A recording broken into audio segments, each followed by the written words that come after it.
चलिए आज बनाते हैं चूरमा के लड्डू, वो भी बहुत आसान तरीके से। टेस्टी होने के साथ साथ ये सेहतमंद भी होते हैं, बहुत ही ज़्यादा न्यूट्रिशियस होते हैं। तो सबसे पहले 1 कप व्हीट फ्लावर, उसमें 1/4 कप सूजी, 1/4 कप बेसन और 1/4 कप देसी घी को मेल्ट करके ऐड कर देंगे। अब हैंड की हेल्प से सारी चीज़ों को हमें अच्छे से मिक्स कर लेना है। हैंड की हेल्प से ही आप अच्छे से मिक्स करें, जिससे कि घी और बेसन, सूजी, आटा सब अच्छे से मिक्स हो जाए। सारी चीज़ों को अच्छे से हमें मिक्स करना है और एक हैंड में आटा लेकर एक मुट्ठी बनाकर बॉल की शेप देना है। अगर यानी मुट्ठी बन रही है तो समझ लीजिए घी परफेक्ट है। तो इस तरीके से आप आटा लीजिए, प्रेस कीजिए और इस तरीके का फॉर्म हो रहा है तो समझ लीजिए घी हमारा परफेक्ट है। अब इसमें थोड़ा थोड़ा वाटर ऐड करते जाएंगे और एकदम टाइट डो लगाना है। जैसे पूड़ी का आटा हम लगाते हैं ना, बिल्कुल वैसा ही हमें एक टाइट डो रेडी कर लेना है। थोड़ा थोड़ा वाटर ऐड करिए और आटा लगाते जाइए। एकदम टाइट डो हम लगाकर रेडी कर लेंगे। इसके बाद इसमें थोड़ा थोड़ा पोर्शन कट करते जाएंगे और हैंड से प्रेस करते जाएंगे। मुट्ठियाँ हमें बनानी है। इस तरीके से आटा लीजिए और मुट्ठी बनाइए और इस तरीके से फॉर्म कर दीजिए। बस इस तरीके की मुट्ठियाँ हमें सारी बनाकर रेडी कर लेनी है। आप छोटा बड़ा साइज जैसा चाहें वैसा कर लीजिए। बस हमें सारी मुट्ठियाँ बनाकर रेडी कर लेनी है। बहुत ही आसान तरीके से बन जाएंगी। आटा हमने एकदम टाइट लगाया, एकदम सख्त आटा लगाया है तो हैंड में ये स्टिकी भी नहीं होगा। तो बस इस तरीके से आप आटा लीजिए, प्रेस कीजिए और इस तरीके की मुट्ठियाँ को फॉर्म कर दीजिए। बहुत ही आसान तरीके से बन जाएंगी। तो इस तरीके से हमने सारी मुट्ठियाँ बनाकर रेडी कर ली है। बस अब हमें क्या करना है, इसे फ्राई करेंगे। तो हमने घी को गर्म होने रख दिया था साथ ही में। तो आप यहाँ पर घी या ऑयल जो भी चाहे वो यूज़ कर सकते हैं।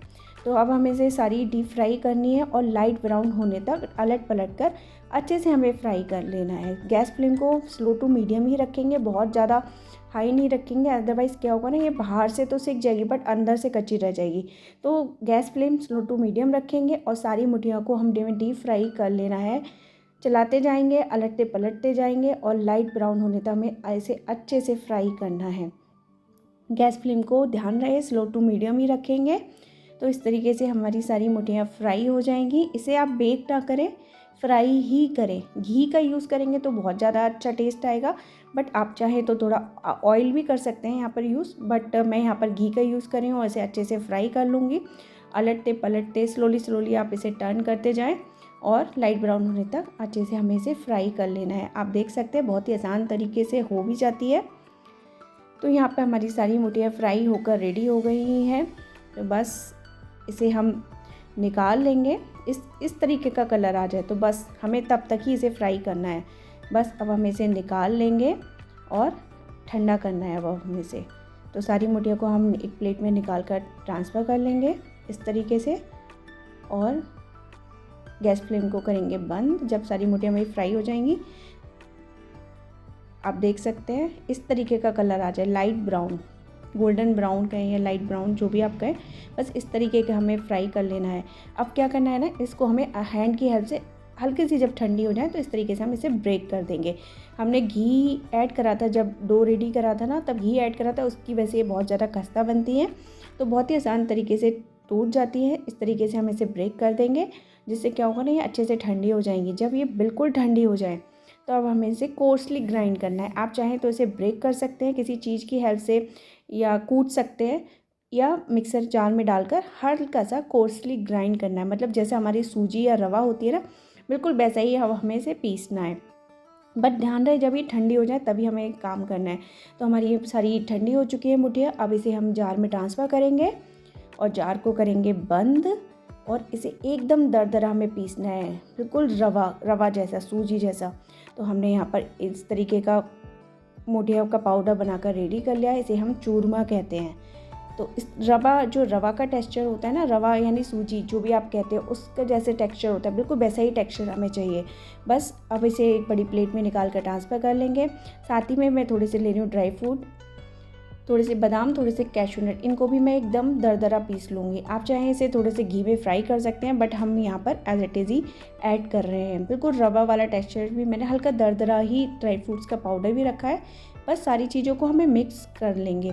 साथ ही साथ हम मिक्स करते जाएंगे, क्योंकि बाद में क्या होगा ना, जब हम इसे गुड़ सिरप ऐड करेंगे तब ये चीज़ें बहुत अच्छे से मिक्स नहीं होती है। तो साथ ही साथ हमें इसे मिक्स भी करते चलना है।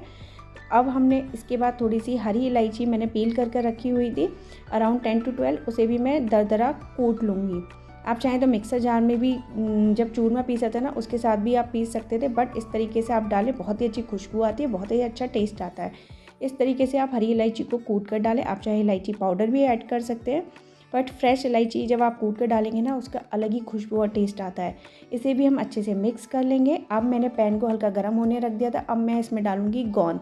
गोंद को मैं बिना ऑयल के, बिना घी के 5 मिनट तक स्लो फ्लेम पर अच्छे से भूनूंगी, जिससे क्या होगा ना, गोंद एकदम गर्म हो जाएगा। जब ये 5 मिनट तक मैं अच्छे से भून लूँगी ना गैस पे, उसके बाद मैं ऐड करूँगी इसमें एक बड़ा चम्मच देसी घी, और इसके बाद हम गोंद को कंटिन्यूसली चलाते जाएंगे, जिससे क्या होगा ना, एकदम एक एक गोंद का दाना बहुत ही अच्छे से फूलेगा। आप इस तरीके से गोंद को फ्राई करिए, बिल्कुल नहीं आपस में चिपकेगा, और एक एक दाना फूल कर रेडी होगा, ना जलेगा और ना चिपकेगा, बहुत ही अच्छे से फ्राई होगा और बहुत कम घी लगेगा। आप कैसे गोंद को भूनते हैं कमेंट करके आप मुझे ज़रूर बताइएगा। इस तरीके से हम सारे गोंद को अच्छे से फ्राई कर लेंगे। आप इस ट्रिक को यूज़ कीजिएगा और मुझे कमेंट करके बताइएगा कि ये ट्रिक आपको कैसी लगी। देखिए, आप देख सकते हैं एक एक गोंद का दाना मेरा फूल कर रेडी हुआ है और ना आपस में चिपका है और ना ही जला है। बस गोंद को भी हम ठंडा कर लेंगे अच्छे से, और वापस से मिक्सर जार में डालकर इसको भी मैं हल्का सा दरदरा पीस लूँगी। आप चाहें एज इट इज़ ऐड कर दीजिए या किसी चीज़ से कूट लीजिए। मैं इसे जार में डालकर हल्का सा दरदरा पीस लिया है मैंने। बस इसे भी हम उसी मिक्सचर में, चूरमा में ऐड कर देंगे।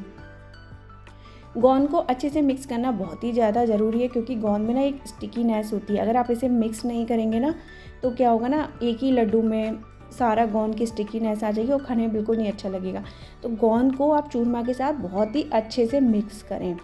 अब हमारा ड्राई मिक्सचर एकदम रेडी हो गया है। अब आप पैन में थोड़ा सा लीजिए देसी घी और उसमें डालिए जैगरी। जैगरी आप अपने टेस्ट के अकॉर्डिंग कम ज़्यादा कर सकते हैं, और जैगरी को अच्छे से हमें मेल्ट करना है। जैगरी सिरप बनाकर रेडी करना है। जैगरी को बहुत ज़्यादा ओवर कुक नहीं करना है, कोई भी चाशनी रेडी नहीं करनी है, बस हमें जैगरी को मेल्ट करना है घी में।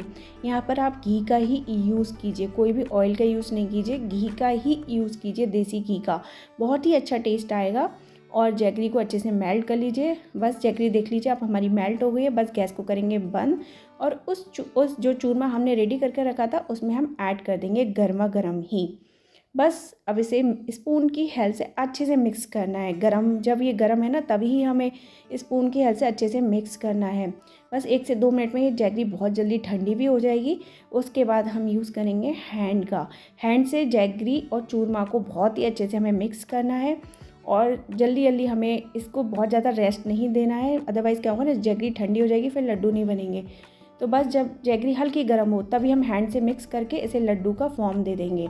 इस तरीके से हम बॉल्स बना लेंगे। बहुत ही आसान तरीके से बनकर रेडी भी हो जाती हैं। आप देख लीजिए, बहुत ही सॉफ्ट और मेल्ट इन माउथ लड्डू बनकर तैयार हुए हैं। बहुत ही आसान तरीके से बन जाते हैं।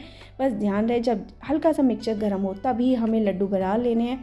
मिक्सचर को बहुत ज़्यादा ठंडा नहीं करना है, बहुत ज़्यादा रेस्ट नहीं देना है। बहुत ही टेस्टी, हेल्दी और बहुत ही डिलीशियस लड्डू हमारे चूरमा के बनकर रेडी हैं, और इन्हें आप स्टोर कर सकते हैं एयर टाइट जार में एटलीस्ट 1 मंथ के लिए, और फ्रिज में तो इसे लंबे समय तक आप यूज़ कर सकते हैं। और खाने में बहुत ही ज़्यादा टेस्टी है, न्यूट्रिशियस है, और बनाने में भी बहुत ही ज़्यादा आसान है। आप कैसे बनाते हैं चूरमा के लड्डू आप मुझे कमेंट करके ज़रूर बताइएगा, और आपने इस तरीके से बनाए तो कैसे बने ये भी कमेंट करके ज़रूर बनाइएगा। मिलते हैं अगले वीडियो में, तब तक के लिए बाय बाय।